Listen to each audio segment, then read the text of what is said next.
Bien le bonjour à toutes et à tous. Merci d'être avec nous aujourd'hui pour ce premier rendez-vous de la rentrée qui portera sur le thème de l'intelligence artificielle des objets et qui, comme son nom l'indique, combine les technologies de l'intelligence artificielle et l'infrastructure sur l'Internet des objets. Quelque chose qui me passionne pas mal et les panélistes aussi. Je me présente, je m'appelle Christian Repperer, je suis vice-président commercialisation au CEIM et à ce titre, j'accompagne des entrepreneurs d'entreprises innovantes depuis 17 ans. Ma passion est de faire croître les entreprises car la commercialisation demeure le meilleur moyen de financer son entreprise et de la rendre pérenne. D'ailleurs, notre mission au CEIM, c'est propulser l'innovation et la croissance économique au Québec. En 25 ans, nous avons appuyé 350 entreprises avec d'excellents résultats. À titre de modérateur aujourd'hui, j'ai le plaisir d'être accompagné par un panel d'experts avec lesquels nous allons pouvoir nous entretenir sur les besoins du marché, sur les nouvelles tendances et naturellement sur les avantages que peut procurer les IoT pour votre entreprise. Je souhaite donc la bienvenue à mon ami Jérémy Farret. Si Jérémy, tu veux bien apparaître, ce serait sympathique. Jérémy Farret est chef de la direction et chef de la technologie chez Mind in a Box. Je dois dire que Jérémy a une feuille de route impressionnante que je ne pourrais ici pas tout à fait dérouler. Jérémy a 28 ans d'expérience tant en Europe qu'en Amérique du Nord, dans les systèmes embarqués, puis dans les Internet of Things, IoT, dans un nombre impressionnant de secteurs comme la biométrie, le multisensing dans le nucléaire, l'avionique, l'IoT pour les systèmes de combat d'hélicoptères, la téléopération dans le spatial, donc il a travaillé avec l'Agence spatiale canadienne, le multisensing nucléaire, chimique, bactériologique, et puis, bien entendu, le manufacturing 4.0 et finalement, dans les télécommunications. Je m'excuse, Jérémy, j'ai un peu écourté ta bio qui est très, très longue. Pas de problème. Prayet, si tu veux bien, René, montrer ta binette. Bonjour Christian, merci de l'invitation. Bonjour à tous. Président de Claridon et fondateur du consortium AIoT Canada. Donc, vous pensez bien qu'on a un expert aussi. Nous avons le plaisir de l'accueillir aujourd'hui. René est consultant stratégique et président de l'organisme AIoT Canada. Il travaille depuis plus de 20 ans comme expert dans la gestion des infrastructures technologiques critiques et applique aujourd'hui son expertise dans le domaine de l'Internet des objets pour l'intelligence artificielle. En fondant, il y a 3 ans, le cluster technologique AIoT, il s'est donné comme ambitieuse mission d'accélérer l'adoption de l'AIoT au sein des entreprises canadiennes. Je dois dire que c'est quelque chose d'assez exceptionnel. Nous allons donc profiter de sa présence pour en savoir un peu plus sur ces nouvelles technologies de rupture qui s'intègrent aujourd'hui dans la plupart des plans de transformation numérique. Et nous avons le dernier de nos panélistes, Martin Deneau, chez Bell Canada. Martin, si tu veux bien, merci d'être présent. Monsieur Deneau est économiste gradué de McGill. Il travaille chez Bell depuis plusieurs années, où il a œuvré dans divers rôles, planification financière, gestion de projet, de transformation, et est maintenant depuis 4 ans directeur général intelligence d'affaires. Je dois dire qu'on a des panélistes d'exception, mais avant de leur céder la parole, je dois préciser que cette rencontre se veut être dynamique, la plus interactive possible, et que nous prendrons donc le temps de répondre à vos questions en deuxième partie de la rencontre. En attendant, je vous invite tout de même à nous les envoyer par l'intermédiaire du bouton Q&A qui se situe en bas de votre écran. Je voudrais également profiter de l'occasion pour remercier chaleureusement nos partenaires et commanditaires qui nous soutiennent dans l'ensemble de nos activités, à savoir le MEI, donc le ministère de l'Économie et de l'Innovation du Québec, le programme d'aide à la recherche industrielle du CNRC, donc le PARI, ainsi que Raymond Chabot Grant Thornton et les Affaires mondiales Canada. Alors, sur ce, il est 11h07, j'ai 1 minute de retard, je sais, j'ai avalé une montre quand j'étais petit. Sur cette rencontre, ça promet des beaux échanges et je vous propose donc de rentrer tout de suite dans le vif du sujet, en commençant peut-être avec toi, René, qui connaît bien la problématique liée à la complexité des projets Internet of Things, donc l'Internet des objets, et à l'application de l'intelligence artificielle. Pourrais-tu, s'il te plaît, nous mettre un peu la table et nous expliquer un peu les différences de terminologie, que ce soit le AI, le IoT, le Big Data. Alors, vas-y René. Tout à fait. Merci beaucoup, Christian. L'introduction, effectivement, on parle d'acronymes. C'est un peu difficile souvent de bien comprendre ce que ça représente. Et puis, pour le bénéfice des gens qui sont présents aujourd'hui, peut-être de reprendre, de brosser le portrait de ce que représente l'IoT, l'AI, l'AIoT, ce que ça représente. Alors, pour aller dans cette direction-là, je vous propose de vous parler d'un événement qui s'est tenu il y a pas si longtemps que ça, moins de 3 ans, puis dont les bénéfices aujourd'hui commencent à retomber vraiment sur toutes les industries. Puis je veux parler du mariage entre ces deux mondes qui sont l'IoT d'un côté et l'AI, puis dont l'élément de liaison ou l'entremetteur, si on veut, c'est ce qu'on appelle le big data ou les données massives. Alors, en tant que maître de cérémonie, je vais vous introduire les mariés, à gauche et à droite. D'un côté, on a le jeune marié, l'IoT. C'est le plus jeune des deux. L'IoT a une grosse vingtaine d'années à peu près. Puis pourquoi on lui donne cet âge-là? Parce qu'il y a I dans son nom, Internet, il peut pas être plus vieux que l'Internet. Okay, on va penser à des photocopieurs dans le temps qui étaient connectés en réseau pour lesquels des fournisseurs venaient remplir le papier ou l'encre avant qu'on en manque dans l'entreprise. C'était des premiers balbutiements de l'IoT. C'est une personne qui a changé de nom à plusieurs reprises, puis il y a une grande période où il s'appelait M2M, Machine to Machine. Aujourd'hui, il s'appelle IoT. Bon, c'est quoi? C'est pas une baguette magique, c'est pas tout nouveau. C'est pour moi une boîte à outils. Une boîte à outils qui est composée de différentes technologies qui sont en constante évolution. Alors, si on ouvre cette boîte à outils un petit peu, je vous invite à découvrir ce qu'il y a dedans. Les plus gros outils, le premier, c'est ce qu'on appelle l'électronique embarquée. Ça, c'est des capteurs, des microcontrôleurs, de l'électronique que l'on va intégrer dans des objets, des machines, des systèmes ou des organismes. Je parle d'organismes, c'est pas des OBNL, c'est des organismes vivants. Right? Donc, des choses qui sont beaucoup plus larges que ce qu'on appelle en français objets. Idéaux, là, c'est un peu restrictif. IoT en anglais, Internet of Things, c'est beaucoup plus large. Et on essaie de rendre donc ces objets intelligents avec des capteurs et de l'électronique. Première composante, qui évolue très rapidement, qui se diffuse très très vite à des prix qui baissent énormément. Deuxième, c'est la composante de communication sans fil, qui va nous permettre à l'objet de se connecter à Internet, de transférer des données vers des plateformes IoT cloud. Alors, pourquoi on parle de cloud? Il faut comprendre qu'étant donné qu'on a aujourd'hui des millions, des milliards d'objets. Pour vous donner une idée, on parle aujourd'hui, là, en ce moment où on se parle, entre 150 et 160 nouveaux objets qui se connectent à Internet par seconde. Okay? 150 à 160 nouveaux objets par seconde qui se connectent à Internet et qui génèrent eux-mêmes des données en continu. On va se retrouver évidemment avec une quantité astronomique de data. On va appeler ça big data, données massives, dans un sens, qui sont les données projetées, générées par l'IoT. Alors, pour héberger ces données, pour les traiter, qu'est-ce qu'on fait? On va sortir de notre boîte à outils un autre outil qui est les systèmes d'hébergement, de stockage, de traitement des données dans le cloud, les plateformes IoT dans le cloud. On en a à peu près 600 aujourd'hui. Des plus simples aux plus complexes, des open source et gratuites à des choses très dispendieuses et très complexes dans des domaines d'application particuliers. Donc, ces plateformes IoT dans le cloud nous permettent d'héberger, de traiter, de stocker ces données-là.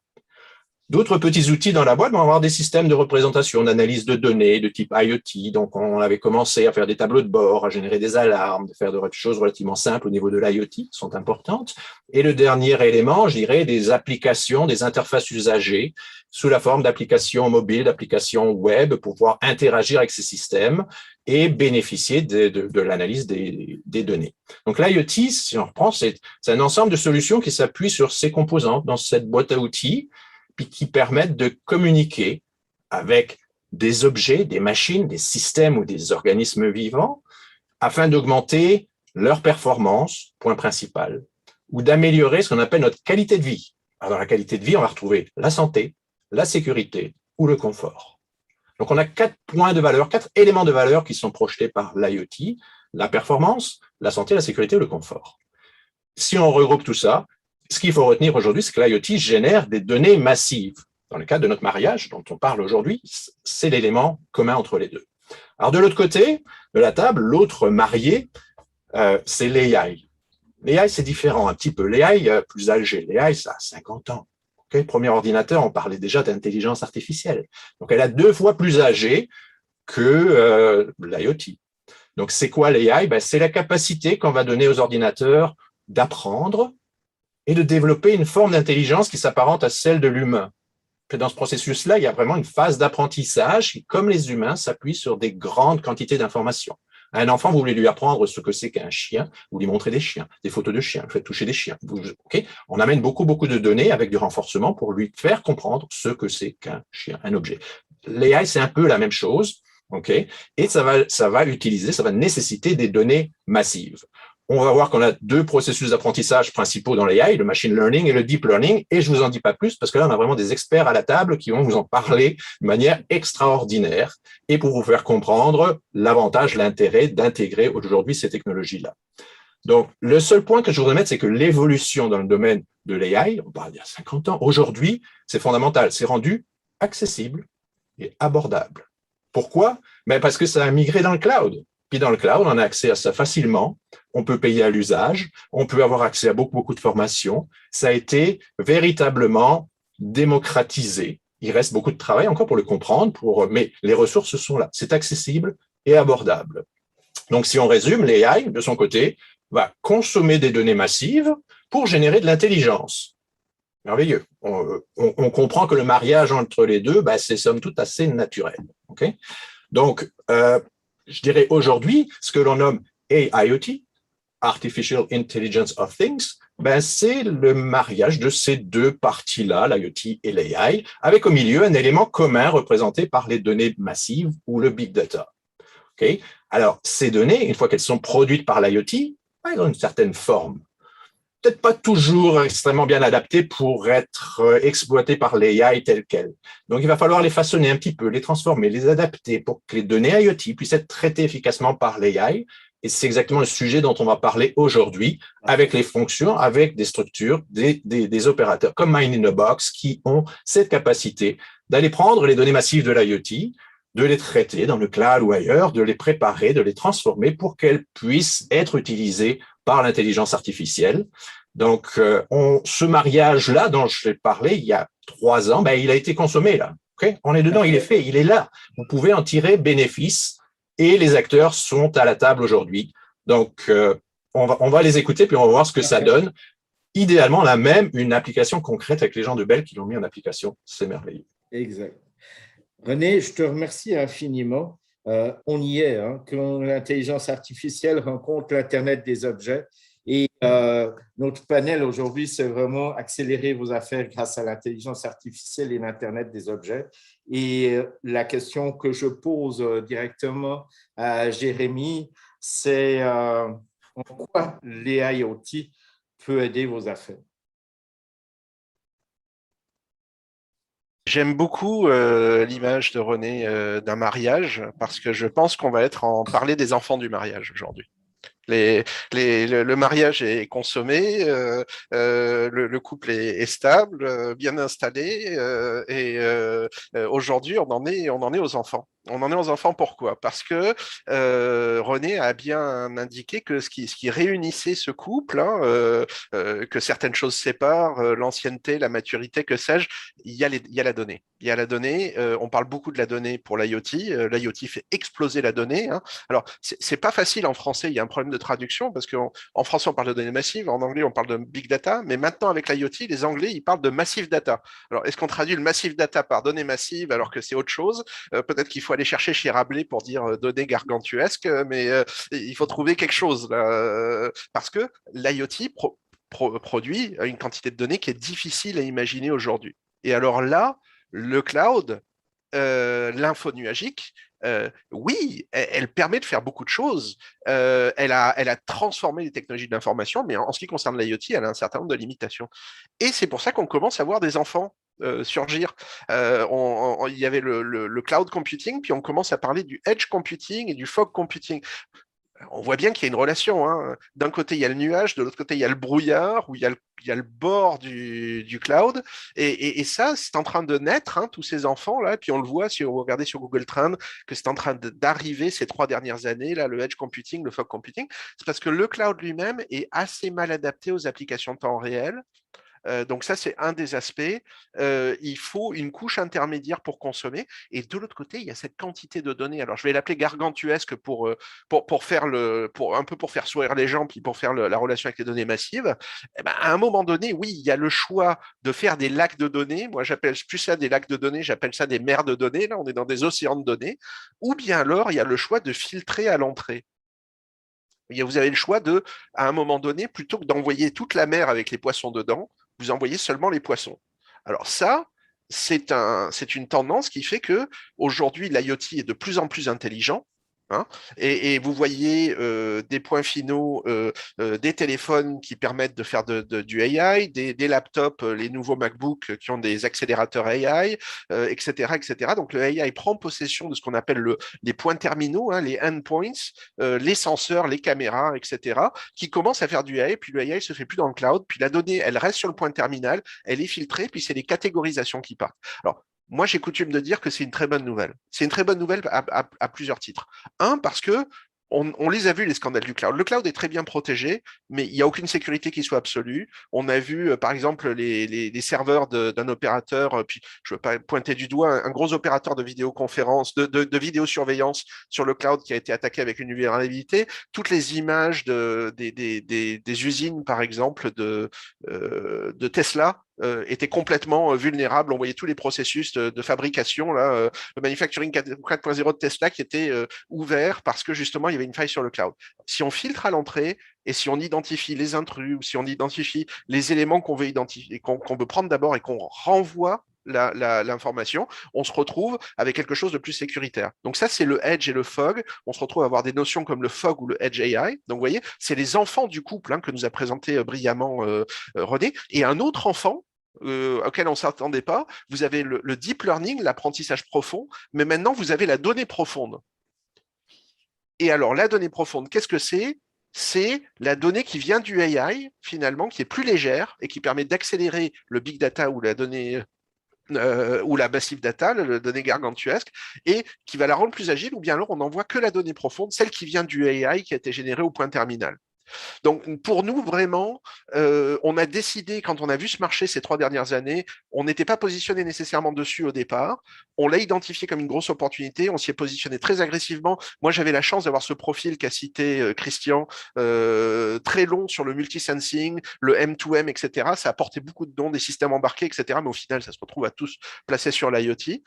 Et on a décidé très volontairement de s'inscrire dedans et ça nous a profité parce qu'on a eu des projets absolument capotants, dont on parlera peut-être en dernière partie du projet. Ça nous a permis d'amener notre produit dans des dimensions qu'on n'imaginait même pas au départ, parce qu'on est directement dans ce point névralgique dont parlait René, avec un produit qui fait de la consommation très haute fréquence de données et qui permet de pallier en edge ou en fog aux limitations du cloud, de l'info nuagique, justement par rapport à ces gros flots de données qui sont générés par l'IoT qui doivent arriver au AI. Si je Ça, c'est comprends. pour faire des affaires, il faut arriver à régler cette équation et à utiliser intelligemment ces enfants du AIoT qui aujourd'hui viennent rationaliser le processus, viennent lui apporter une maturité. Et donc, il faut régler cette équation de la donnée. Puis nous, c'est comme ça qu'on est arrivé à faire des affaires avec le AIoT, en venant se placer directement avec des technologies novatrices au point névralgique dont parle René, qui est la donnée entre le IoT et le AI. Et c'est ça qui permet d'industrialiser ces solutions-là. Si je comprends bien, Jérémy, merci beaucoup. Ça veut dire que la masse gargantuesque de données, c'est le futur Klondike du futur. Absolument. J'entends. Et Jérémy, on a un écosystème au Québec et au Canada qui est très généreux pour aider les entreprises, que ce soit le Paris, le Scale.ai, Invest.ai, les paliers de gouvernement, et j'en passe. Comment financer les IoT? Alors, oui, alors on a plusieurs chances, hein. Il y a comment financer le AIoT. D'abord, oui, il y a tout cet écosystème merveilleux. Et puis, je dirais que sans être lié directement aux administrations, mais tu l'es quand même au travers du MEI, toute ton équipe l'est quand même. Le CEIM en est un excellent exemple. Il y a une infrastructure et un écosystème d'assistance à l'innovation au Québec, je pense, qui est incroyable. Moi, personnellement, je n'en ai jamais vécu l'équivalent. Je trouve vraiment que c'est un écosystème unique. Et puis, Montréal, c'est une place qui a vécu tellement de vagues d'innovation successives que finalement, on retrouve énormément de compétences complémentaires à Montréal avec des entreprises innovantes. On a parlé du 3D, on a parlé de la simulation en avionique. Montréal en avionique a une place qu'on connaît là, qui suit. Bon, en ce moment, parler d'avionique en plein Covid, c'est peut-être pas le meilleur exemple, mais généralement dans l'histoire, ça a été une place forte. Puis ça pousse un certain nombre de technologies sur la place de Montréal. Et puis, au travers de la reconnaissance du langage, de la voix, on peut parler de compagnies comme Nuance. Il y a eu énormément de choses qui se sont faites sur le terrain. On a un pôle de compétences qui est incroyable. Il a été supporté par des programmes de subvention. Alors, je peux citer aujourd'hui, on va parler dans les réalisations avec Martin de quelque chose qui a été supporté par Scale.ai. On a beaucoup d'échanges avec les différents intervenants. Au niveau de Mining.box, on a collaboré avec le Centre de recherche informatique de Montréal avec un passeport créativité. On a fait des projets Paris. J'en fais depuis 2 décennies. Hein. J'ai participé à des projets Paris beaucoup, puis c'est une aide énorme pour les entreprises avec un mécanisme de financement qui est très aidant. Et donc, pour le AIoT, on a à la fois les programmes de AI qui viennent ici, puis les programmes d'aide à l'innovation locaux qui peuvent être d'une grande aide pour une entreprise qui veut s'intéresser à ce domaine, qui trouve effectivement tous les bénéfices qu'on vient de lister bien adaptés à ses opérations. Il y a un tissu au niveau du Québec qui est merveilleux. Et puis, je voudrais dire juste, on vient de passer un été un peu particulier du point de vue de l'environnement. Hein. Je ne vais pas rentrer dans les détails, je ne veux pas déprimer notre audience. Le Québec est incroyablement vert de ce point de vue-là. Je vois des articles sortir sur le AI qui pollue, sur la blockchain qui pollue. Le Québec peut faire du cloud sans polluer. Le Québec est une nation d'hydroélectricité avec des cartes invraisemblables du point de vue environnemental. Nous, on est très conscients depuis le départ de ça. On s'en parle beaucoup chez Manubox. C'est un sujet qui m'intéresse depuis très longtemps. On a participé à des projets d'environnement. On pourra en parler à la fin de l'environnement. Notre appliance est conçue en même temps que beaucoup d'appliances Edge et Fog pour économiser énormément d'énergie par rapport à des approches cloud sur le AI et consommer beaucoup moins et dégager beaucoup moins d'effets de serre. Et au Québec, ici, si des entreprises s'intéressent à implémenter du IoT, il faut qu'elles soient conscientes qu'elles vont peut-être avoir des technologies également modernes et innovatrices du point de vue de l'énergie et peut-être plus en utilisant du Edge et du Fog AI que du cloud computing pour faire du AI. Et merci beaucoup, Jérémy. Effectivement, ces éléments-là sont pas mal importants. La conscience écologique fait partie de notre environnement. Mon aspect mercantile va te poser une question et va poser une question aux panélistes. C'est comment faire du profit avec les IoT? On s'entend qu'on sait qu'en 2025, on prévoit qu'il y aura 42 milliards d'appareils connectés. Alors, si tu pouvais nous donner un peu ton avis à ce propos. Alors, je vais essayer de vous donner mon avis, mais également d'introduire René sur la question, parce que j'ai beaucoup aimé ce qu'il a dit lors d'une de nos discussions sur l'IoT et sur la vente ou l'écosystème de vente de l'IoT. Je pense que c'est très vrai. Je vais essayer de faire une transition vers ça. Mais on est dans des secteurs incroyablement pluridisciplinaires. Et puis, Martin aussi, il le sait, là, il le voit parce qu'il voit le nombre de profils qu'il doit conserver, fidéliser dans son environnement pour maintenir des projets de AI dans un contexte IoT, de télécommunications, etc. On a besoin de profils de très haute technologie, de technologies innovantes, donc de personnes qui sont aptes à les porter, à les implémenter, etc. Et dans des champs de compétences très différents, parce que l'IoT, c'est très proche de l'infrastructure, des télécommunications, de l'électronique. Le AI, ça peut devenir relativement abstrait ou en tout cas éloigné de la problématique matérielle et encore plus quand on est sur l'info nuagique. Donc oui, on est tous peut-être ce que les anciennes générations appelleraient des nœuds papillons. Là. On est tous des technologues intéressés par le numérique, mais ce sont des profils et des compétences qui sont très très très différentes. Alors du côté de Mind in a Box, nous on a choisi d'offrir une solution intégrée la plus large possible et d'offrir un écosystème de capteurs en même temps aux utilisateurs qui soient déjà préconfigurés pour alimenter la machine, de manière à ce que finalement on facilite à des moyennes entreprises, des petites entreprises qui n'ont pas toute la collection de compétences et de ressources humaines nécessaires d'aller les chercher sur le marché. C'est invraisemblable. Ils devraient payer des salaires parfois plus hauts qu'ils n'en ont dans toute leur échelle salariale, hein, et puis il faut les trouver. Hein, et c'est des profils qui sont courus. Là, les bonnes nouvelles, c'est qu'on commence à avoir des solutions matures, mais je dirais que ça règle pas tout, et puis qu'il y a une complexité de la chaîne d'IoT et de données, et peut-être que de ce point de vue-là, René peut nous l'expliciter un peu plus. Tu utilisais le terme de tralé, je crois, à un moment donné, René. Absolument, puis merci Jérémy pour l'introduction. Alors effectivement, dans ce que l'on a créé, IoT Canada, il y a quelques années, c'est vraiment pour répondre à ce besoin-là, à développer le côté économique, commercial, l'adoption de l'IoT, parce que tout le monde doit faire de l'argent si on va dans la même direction. Il y a d'un côté notre écosystème et ce grand nombre d'acteurs qui agissent dans la chaîne de valeur de l'IoT pour collecter des informations. On a des électroniciens, on a des gens de communication sans fil, on a des gens de edge, de cloud, etc. C'est extrêmement large comme écosystème. Ces gens-là, pour avoir du succès, pour gagner de l'argent, pour faire du commerce, ils ont besoin de vendre leurs solutions et développer les meilleures solutions sur le marché qui sont intéressantes pour les entreprises d'ici et d'ailleurs.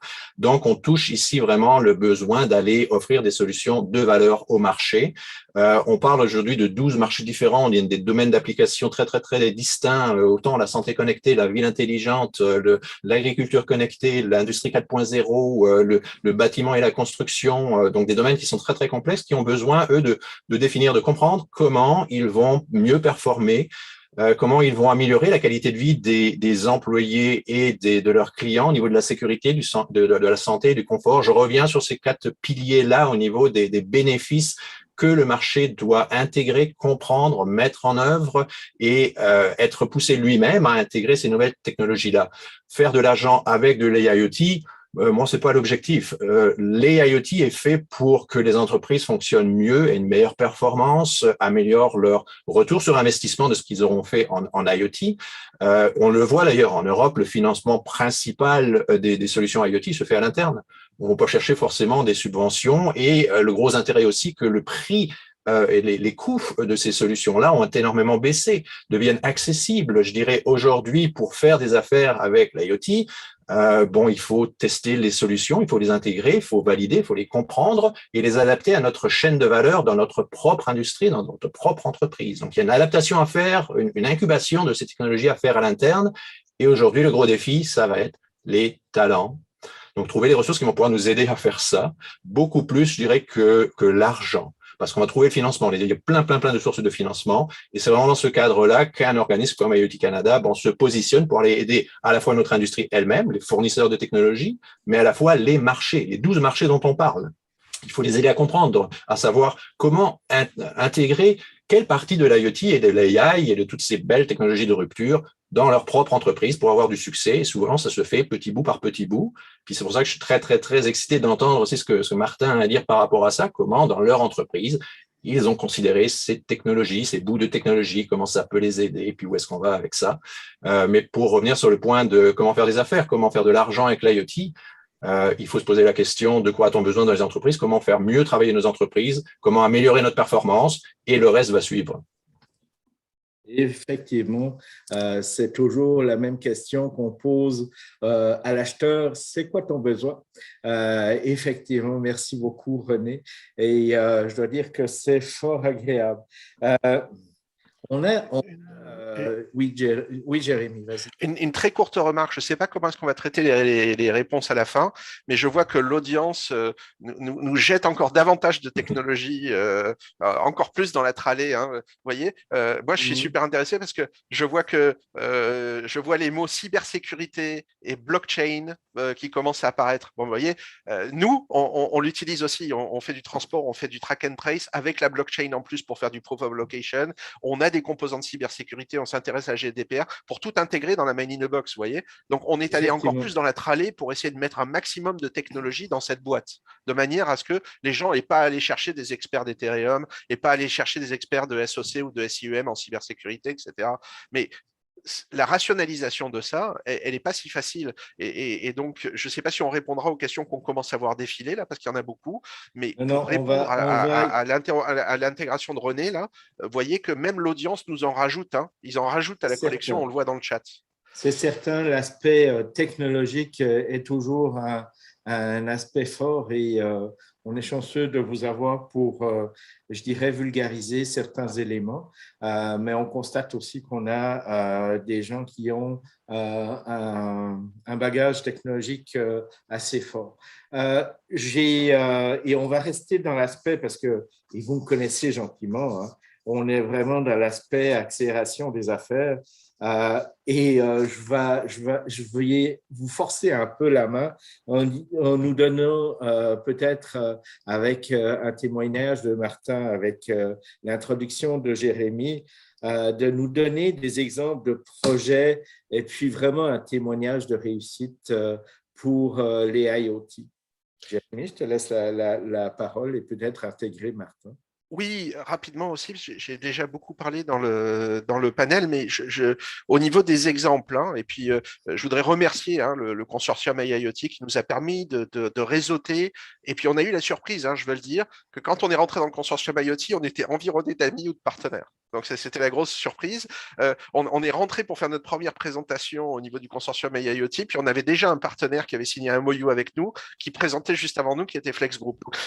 C'est un petit monde, et puis on s'est aperçu qu'on faisait de l'IoT sans le savoir. On était un peu le bourgeois gentilhomme, là, on faisait de la prose sans le savoir. Quand on est rentré au consortium IoT, on s'est senti tout de suite en famille. Bon, et pourquoi? Parce que nos réalisations, finalement, rentraient vraiment dans ce cadre-là. Alors, on a travaillé pas mal pour le service public, hein, avec des choses comme on a participé avec Réseau Environnement au prototypage des nouvelles versions avec le blockchain, avec le proof of location de la traçabilité des terres contaminées, qui est en train d'être publié, la nouvelle version de la loi cet été. J'étais ce matin encore un peu plus tôt dans le webinaire qui présentait le nouveau système. Vous avez le tourisme aussi qui peut profiter du IoT avec la mobilité. Donc, il y a toute une partie dans le public qui bénéficie ou qui essaie de bénéficier finalement de tous ces multisenseurs-là qui sont sur votre poignet, qui sont dans votre téléphone, etc. Mais là où on a commencé à vraiment exprimer des choses très intéressantes, c'est quand on s'est rapproché de Bell. On a eu la chance pendant les 3 premiers mois, hein, au tout début de Mine in a Box, quand on a démarré le projet, de se rapprocher de Bell qui nous posait des questions sur des applications qui étaient très proches. Alors au départ, on ne s'est pas rapproché de Bell Canada, on n'a pas eu la chance de parler à Martin tout de suite. Il nous a fallu passer des portes de sécurité pour avoir accès à Martin. Donc au départ, on a parlé à Bell Solutions Techniques, qui est l'entité qui surveille l'infrastructure, qui assure les services à la clientèle.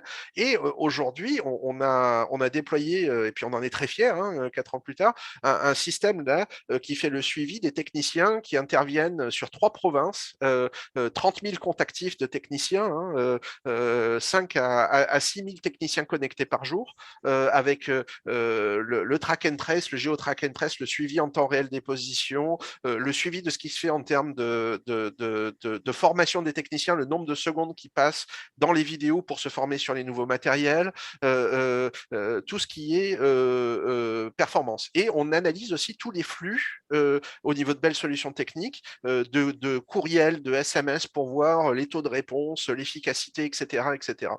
Et alors, de fil en aiguille, finalement, avec toute cette partie AIoT qu'on a faite, le AI beaucoup adapté à la partie cybersécurité, etc., on a été introduit avec Martin qui, finalement, avait des projets en AI appliqués aux services professionnels, hein, en IoT, en télécommunication, et ça nous a permis d'aller beaucoup plus loin avec lui, avec un projet de beaucoup plus grande envergure que je vais le laisser, dont je vais le laisser vous parler aujourd'hui, qui utilise Mine in a Box, justement. Je vais faire un lien, Jérémy, aussi. Merci de l'introduction. Je vais faire un lien aussi avec une des questions qu'on a sur le panel parce que je trouve ça dans l'esprit de vulgariser. Donc, le travail que vous avez fait en IoT avec nos techniciens, 5 à 6 000 techniciens à travers le Canada, dans des municipalités, des régions bien différentes les unes des autres, nous permet d'abord et avant tout ce qui est l'IoT, sans la couche d'AI, de pouvoir avoir des statistiques descriptives, des tableaux de performance sur nos techniciens, combien de temps ils travaillent, combien de temps ils voyagent entre les sites, qu'est-ce qu'ils font, tout ça. Puis c'est d'abord et avant tout ça sur quoi l'IoT elle-même est dirigée, là, vraiment avoir du monitoring, du sensing, tout ça. La portion AI pour moi, puis pour mon équipe et moi, répondait à des problèmes très, très difficiles à résoudre. Donc, un des problèmes qu'on a, puis moi je travaille davantage avec les clients corporatifs pour lesquels on installe, entre autres, des circuits Internet où on doit construire. C'est le problème d'affaires que j'ai soumis à ScaleAI, où on a réussi à faire financer 4 solutions, était spécifique à la chaîne logistique reliée à la construction de nouveaux réseaux de fibres à travers le Canada. Et les problèmes d'affaires étaient assez terribles. On était incapable, par exemple, de pouvoir prédire aux clients, on ne le faisait pas, on leur disait, on va construire une fibre pour vous l'acheminer, puis ça prend en général 4 à 6 mois. Puis on était incapable de prédire aux clients ce qu'ils faisaient. Puis donc, il nous manquait aussi tout plein de données pour pouvoir même savoir quels étaient les principaux obstacles, à quel endroit est-ce que ça allait bien, à quel endroit ça allait mal, et ainsi de suite. Fait qu'on a, avec ScaleAI, puis après plusieurs années de nettoyage de données, de réorganisation de processus, ainsi de suite, on était mûr maintenant pour pouvoir commencer à travailler avec l'intelligence artificielle pour nous aider. D'abord, un des premiers sous-programmes, c'était de pouvoir utiliser l'AI pour prédire une date d'installation plus exacte et prévoir les principaux obstacles qui nous permettaient pas d'installer dans les délais qu'on aurait promis aux clients. Donc, le lien est assez évident avec les techniciens qui vont faire l'installation, le dernier mille, qui vont aller installer la fibre, pouvoir mieux comprendre ce qu'ils font, pouvoir comprendre les délais d'installation dans une région comme urbaine comme Toronto, dans la région urbaine de Toronto qui a tout plein de particularités à elle, mais aussi dans les régions éloignées où on doit, par exemple, enfouir de la fibre sous une voie ferrée, mais là, les permis pour les voies ferrées sont beaucoup plus difficiles, donc il faut pouvoir essayer de deviner quel va être le chemin de la fibre, et ainsi de suite. Bon, ben, on a réussi puis on est en train d'implanter ce projet-là avec Inmine, de pouvoir réussir à prévoir avec exactitude le bénéfice de la date d'installation et aussi les embûches, comme par exemple les permis à Mississauga sont très longs à obtenir. On a des données statistiques qui nous permettent de le dire. Et puis là, on peut travailler avec la ville de Mississauga. C'est très tactique. L'AI peut paraître, quand j'en parle avec des gens qui ne travaillent pas, peut paraître très la magie ou quelque chose de très obscur, mais au fond, c'est vraiment des algorithmes qui nous paraissent, des bons vieux algorithmes, comme disait René plus tôt, qui, avec le pouvoir des ordinateurs, nous permettent d'aller beaucoup plus rapidement. Mais je suis quand même capable de savoir qu'à Mississauga, cet endroit-là, ben, on a des problèmes pour obtenir des permis de construction, on a des problèmes avec la voie ferrée à telle autre région, on a des techniciens, un groupuscule de techniciens dans une région éloignée qui est beaucoup plus efficace que les autres, comprendre pourquoi et ce qu'ils font eux. Fait que ça me permet d'améliorer l'ensemble de l'écosystème en faisant ça. Puis pour répondre à une question précédente, chez Bell, on n'a pas un fonds de recherche et développement réellement il y en a un, mais il n'est pas comparable avec le capital qu'on a investi dans des initiatives qui ont des business cases profitables. Donc, dans le cas de celui-ci, il y a un business case très profitable parce que, d'une part, je préviens le slippage, pardonnez l'anglicisme, mais les commandes qui sont annulées avant l'installation parce que je gère beaucoup mieux les attentes des clients en leur disant, mais ça va prendre 42 jours à installer votre service, puis voici ce qui va arriver, et ainsi de suite. Fait que d'une part, le client est au courant de combien de temps il va attendre, donc il vient jamais fâché, pas jamais, je suis désolé. Il vient plus rarement fâché sur les délais d'installation d'une part. Et d'autre part, ben, je suis capable d'améliorer mon processus qui est vraiment du blocking and tackling. Je suis capable de travailler et d'identifier les points qui sont les plus difficiles. Fait que le business case, mais c'était du revenu parce qu'on prévient l'annulation de commandes. Et c'était aussi de l'amélioration d'efficience, donc des gens qui sont plus rapides et plus efficaces à travailler. Une deuxième initiative là, qui est complètement différente de nature. La majorité de notre chaîne logistique repose sur des échanges de courriels non structurés entre les différents commis de nos clients et de nos commis et même et surtout à l'interne de chez nous. Donc on est une grosse compagnie, mais que tout de même, la majorité des échanges où on doit entrer en relation avec nos clients pour leur poser des questions, leur clarifier des attentes, répondre à leurs propres questions d'approvisionnement, se font tous à travers du courriel en langage naturel. Et on parle d'environ, dans le cas spécifique à Scalea, d'environ 1 million de courriels par année. Puis, ce sont tous des humains qui, aussi bien intentionnés peuvent-ils être, qui appliquent au mieux qu'ils peuvent les processus qu'on leur explique, mais l'humain étant humain, ben, sa compréhension, la formation, ainsi de suite, est jamais 100% exact. Puis, on a travaillé avec Man in the Box sur un projet de Natural Language où est-ce qu'on essaie de lire les courriels des clients pour aider nos commis, pour d'abord avant tout identifier, classifier la raison du courriel. Donc, pourquoi est-ce que le client ou la partie interne nous pose des questions, tenter d'y répondre le plus rapidement possible avec le but au départ, c'est un apprentissage pour Jérémy et moi. Le but au départ, c'était de pouvoir utiliser les AI pour classifier et répondre automatiquement. C'est avec les détails requis, tout ça, pour accélérer la chaîne d'approvisionnement. Puis à force de travailler ce projet-là puis de rejouer avec les données, on s'est aperçu que 70% des courriels n'étaient pas répondus. Mais que nos agents, ils devaient les lire, physiquement le lire, associer la commande, aller regarder la commande, aller comprendre la commande elle-même, puis là, définir, j'aurais pas besoin de répondre. Et ils passaient à peu près 7-8 minutes sur 70% des courriels à ne rien faire. Puis c'est de la valeur humaine qui était fonctionnement inutile. Alors, le projet est devenu beaucoup plus simple. Au lieu de devoir deviner lequel des 172 réponses potentielles on devrait répondre, on ne l'a pas cancellé, Jérémy. Mais ce qu'on est en train d'implanter maintenant, c'est utiliser les AI pour recommander de ne pas répondre.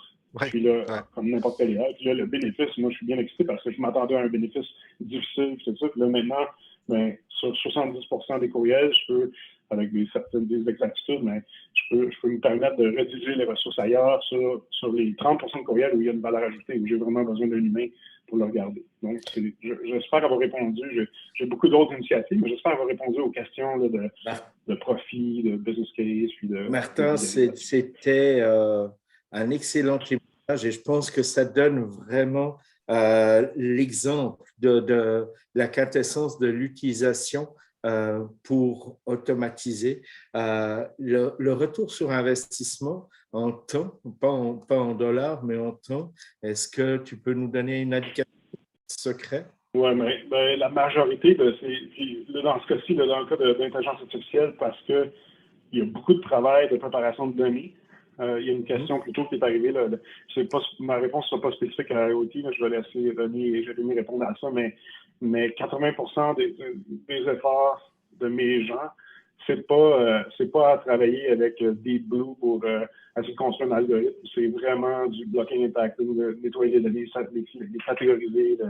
Puis Man in the Box a des fonctionnalités qui permettent de faire ça plus rapidement, mais ça reste ça reste labor intensive. Donc, c'est un peu plus long qu'un projet typique, mais le retour sur l'investissement se fait, puis on va toucher du bois parce que c'est pas tout à fait tout livré, là, mais ça devrait se faire dans 2 ans. Donc, on devrait pouvoir rembourser à travers le revenu supplémentaire qu'on protège ou qu'on crée et l'efficience qu'il y a dans les opérations. Dans 2 ans, on est confiant qu'on va pouvoir rembourser le capital dépensé sur la livraison de ces solutions. Cool.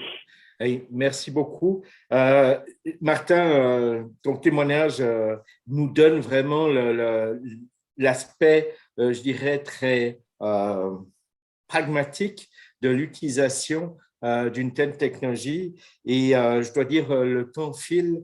Merci à vous trois pour vos témoignages. Le sujet est vaste, ça, on en est bien conscient. Et d'ailleurs, Jérémy l'a bien soulevé, on a dans le chat beaucoup de questions plus techniques que commerciales. On a beaucoup à dire, leur tourne. Je pense que je vais prendre quelques questions, si vous êtes d'accord. Si vous ne l'avez pas fait, envoyez ça via le Q&A ou le chat.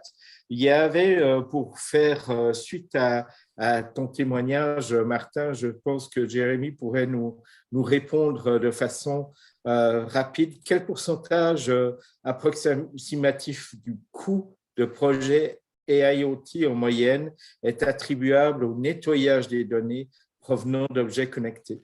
Alors là, je vais vous répondre un peu en disant l'IoT n'est pas si mal, par comparaison. Parce qu'un système de gestion dans lequel les gens ils utilisent une tablette dans un magasin, puis je ne citerai pas d'autres clients avec lesquels on est, mais si on commence à avoir des dispositifs de saisie qui ne sont pas des dispositifs multisensing, on introduit un biais humain dans la saisie des données qui est parfois pas facile à adresser. Alors que quand on est dans de la collection de données machines, oui, on va avoir des outliers, des données aberrantes à filtrer, des choses comme ça, mais je dirais qu'en grande partie, l'IoT est quand même une belle complémentarité du AI parce que ça fournit de la donnée machine à de l'apprentissage machine. On est dans une chaîne de valeur où à partir du moment où on arrive à connecter les choses, le problème, c'est plus le temps réel et la connectique, c'est-à-dire arriver à bien brancher les tuyaux, qu'après intervenir sur la donnée, parce que bien souvent, c'est de la donnée qui est collectée automatiquement et dont on sait contrôler finalement les caractéristiques. Donc je dirais, oui, ça a des problèmes particuliers, comme tous, il n'y a pas de magie, on a beaucoup utilisé le terme de pas de magie dans notre domaine, là, mais je dirais que l'IoT, de ce point de vue-là, a peut-être moins de curation de données et le plus de temps qu'on a passé avec Martin sur le projet, ça a été sur les données saisies par l'humain. C'est là qu'on se gratte la tête et l'humain est probablement la source de données la plus complexe qui soit analysée dans des cas de figure opérationnels. D'accord. Donc, je retiens, ce n'est pas le gros problème de l'aspect technique, c'est l'aspect humain du tri de la donnée qui est important. Je te remercie. Il y a une autre question. René voulait intervenir. Oui. Christian, je vais peut-être juste rajouter un tout petit point par rapport à ça, c'est qu'on a la chance aujourd'hui de faire de l'efficience by design, même en IoT, que ce soit en cybersécurité, que ce soit en développement de produits. Et aujourd'hui, on a la chance de pouvoir développer nos propres objets connectés, dont de définir l'intelligence que l'on met dans l'objet, de définir quel type de données va sortir, le format de cette donnée-là, à même l'objet lui-même quand on fait un design de produit. Donc, on peut rendre ça hyper efficient puis le rendre efficace beaucoup plus facilement si on construit nos propres objets, si on prend cette compétence-là, plutôt que d'aller acheter un gros système complexe qui génère des tonnes de données déjà, mais préformatées. Un manufacturier d'un gros équipement industriel va vous dire, voici l'API pour aller chercher toutes mes données, mais elles arrivent avec ce format-là. Là, il va falloir les traiter, il va falloir les nettoyer, il va falloir les adapter. C'est beaucoup plus complexe. Donc, on a cette chance aujourd'hui de pouvoir travailler là-dessus, de construire nos propres objets, de faire cette IoT adaptée à notre entreprise pour nos propres besoins et qui va évidemment rendre tout le processus par la suite de Mine in the Box et autres beaucoup plus facile et plus rentable. OK, parfait. Merci beaucoup de la précision, René.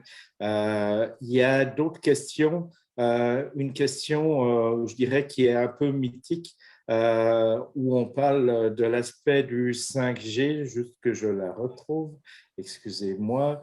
C'était Pascal Lemay qui posait la question, qu'en est-il de la transmission des données? Ça passe nécessairement par la 5G? Point d'interrogation.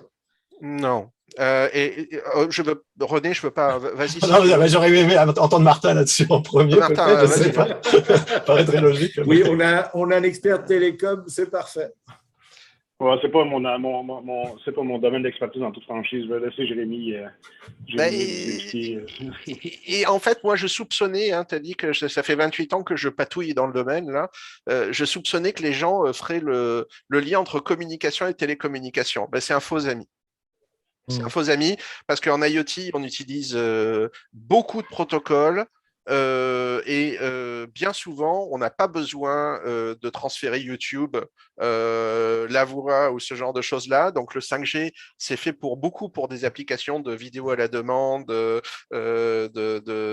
flux. Puis que je connais bien parce que j'ai participé pour le Conseil canadien des normes à MPEG.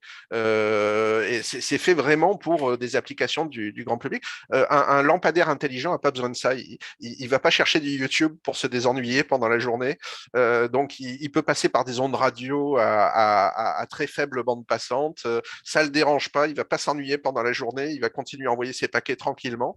Et donc, c'est pour ça que Zigbee et autres, là, vous avez toute une palanquée une trallée, excuse-moi, René, de protocoles là, qui ne sont pas du tout le 5G. Et je dirais que le 5G, c'est beaucoup plus utile pour aider les humains à communiquer ensemble et à avoir les dernières vidéos de chats ou le dernier événement sportif ou la dernière nouvelle politique que à faire dialoguer l'IoT. Alors là où c'est pas tout à fait vrai, c'est pour des nouvelles possibilités en termes d'IoT où on capture pas, où on n'échange pas la donnée parce qu'elle est trop grosse, comme par exemple les véhicules intelligents. Un véhicule intelligent, ça génère une quantité de données ou ça capture une quantité de données invraisemblable. Et ça, à la limite, même le 5G suffit pas. De toute façon, on n'a pas encore les protocoles pour faire sortir tout ce qu'un véhicule intelligent pourrait capturer dans sa journée. Puis je dirais tant mieux, parce que je serais pas tranquille si j'étais sur le trottoir et que des véhicules sans pilote là surveillaient chaque microseconde de ce que je fais sur le trottoir. On serait un peu dans 1984. Donc tant mieux si on peut pas tout absorber non plus. Si tu me permets, Christian et Jérémy, je vais juste rebondir là-dessus, parce que je pense que c'est un sujet extrêmement important. Le 5G, c'est un des investissements majeurs au niveau de tous les VC, au niveau technologique, dans les 10 prochaines années. Là, il faut l'intégrer, le considérer. Effectivement, aujourd'hui, on a une dizaine de technologies différentes pour connecter des objets. Des toutes simples, des compliquées. On en a parlé et établi quelques-unes. C'est très intéressant. Le 5G, comment est-ce qu'il va interfacer là-dedans? Les technologies actuelles ont tous des avantages et des inconvénients. Puis aujourd'hui, il faut choisir laquelle utiliser. Certaines vont permettre de faire de l'agriculture et aller très très loin sur batterie pendant longtemps, c'est bien. D'autres n'ont pas la couverture sur le territoire. D'autres nous permettent d'envoyer que un certain nombre de données à la minute. On se restreint au niveau du volume. Il faut choisir en fonction de notre use case, si on est dans la ville intelligente ou si on fait de la télémédecine. L'IoT, le 5G, par définition, a été défini by design pour aller répondre à des contraintes et des besoins complètement différents, pas complètement différents, mais bien supérieurs aux besoins de l'IoT. Okay? C'était pas l'objectif. Donc, est-ce qu'on va pouvoir l'utiliser? À terme, oui, parce que dans le design même du 5G, dans les spécifications du 5G, il y a plusieurs étapes. Aujourd'hui, on parle du broadband, ça c'est bien. Après, on va avoir l'aspect vraiment reliability et puis performance pour certains aspects comme les véhicules connectés, etc. Après, on va avoir la couverture de ce qu'on appelle le déploiement massif des objets dans le 5G. On n'est pas encore là, puis on vit cette contrainte au niveau du territoire canadien. Il y a de l'espace avant qu'on ait la densité qu'il faut pour couvrir le territoire, avant qu'on puisse vraiment bénéficier de toutes ces choses-là. On va attendre et on va continuer à utiliser les technologies actuelles pour répondre à nos besoins. Donc, les deux vont se rencontrer. Je pense que ça reste la technologie de communication sans fil du futur qui va répondre à tous les besoins, entre autres ceux de l'IoT, évidemment. Et on verra à ce moment-là. Mais aujourd'hui, dans un cadre de edge computing pour l'IoT, ça peut être très intéressant. Connecter un bâtiment en 5G, ça peut être intéressant. Dans certaines catégories, ça vaut le coup de s'y intéresser. Et j'invite les entreprises à aller voir des programmes comme Encore ou autres et des facilités que l'on a au Québec d'aller toucher ces technologies, de les intégrer, de faire des use cases, des cas d'usage et de voir comment ça peut transformer notre entreprise. Et pour certaines d'entre eux, c'est très pertinent de le regarder tout de suite. Donc, il y a quand même un intérêt avec le 5G. Je reviens sur le point, ça n'a pas été développé pour l'IoT, mais on va en tirer profit, c'est certain, dans le futur. À titre d'exemple, hein, et c'est pour ça que j'intervenais, René, je dis pas du mal du 5G, mais quand on fait du track and trace, même temps réel sur un véhicule, on n'a pas besoin d'un boîtier 5G. Hein. Non, c'est ça, Avec absolument. un boîtier 3G, ça marche très bien. On utilise des technologies particle, par exemple. Et avec la connexion 3G, on en est déjà en masse. On pourrait avoir bien moins bon que ça. Les véhicules de pompiers ou de police avec lesquels on travaillait, eux, ils veulent pas travailler avec le réseau mobile pour pas être vulnérables. Ils passent par les ondes radio. Ils ont du 800 Hz et puis ça passe très bien. On arrive même à passer des données relativement intelligentes sur du 800 Hz. Hein. C'est surprenant parfois ce qu'on arrive à faire. Merci, messieurs. Je vais prendre encore une ou deux questions. Ne vous inquiétez pas, si les réponses dans le chat ne sont pas répondues, on vous y répondra de toute façon, de façon personnelle. J'ai mon ami Nada Zogueb qui pose la question que, en fin de compte, l'introduction de l'impact de l'IoT sur les différentes industries sont les segments marketing sont encore réticents. Comment est-ce que, c'est ça, Absolument. on est dans l'aspect de rupture et l'innovation de rupture pose toujours un problème à ce niveau-là. Elle pose la question comment vous, les experts et les entrepreneurs, vous pouvez mieux simplifier et vulgariser, mais surtout sécuriser devant la gestion au changement des entreprises. Alors, je ne sais pas si d'autres veulent intervenir, mais moi, je vais juste vous partager mon expérience au Québec. On a des entreprises manufacturielles qui sont invraisemblablement bonnes en termes de pratique, de qualité, d'expertise au Québec. Depuis 2012, je suis un évaluateur, maintenant chef évaluateur d'équipe là pour les anciens grands prix de la qualité du Québec, maintenant prix Performance Québec.